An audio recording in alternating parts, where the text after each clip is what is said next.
How long have you got? 2 minutes? Let's go.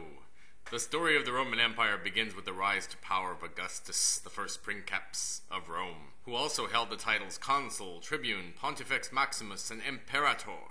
All power was essentially concentrated in his person, marking the effective beginning of the period of the Roman Empire in 27 BC. After the death of Augustus, the political class settled into a series of horrific machinations as murder became the primary mechanism of succession. Despite this despicable state of affairs, Rome was more than a match for the other barbaric peoples of its time, and it continued to expand, swallowing up the entire Mediterranean world by 117 AD, when it reached its maximum extent under Trajan. Rome had expended the energy of its greatest charismatic leaders, however, and it was all downhill from here. By 294, finding the vast complexity of the empire impossible to manage, Emperor Diocletian instituted a division of the empire into 4 parts, the Tetrarchy.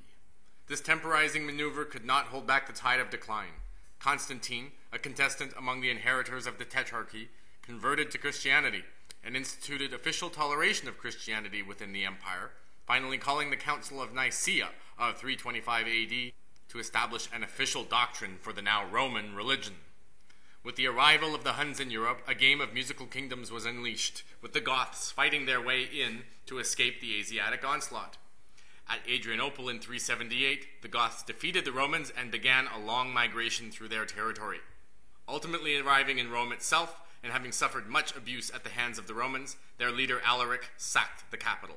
Another Germanic group, the Vandals, themselves pushed by the Goths through Iberia and around northern Africa, swept across the Mediterranean to wreak further havoc on the once splendorous city with a sack of their own.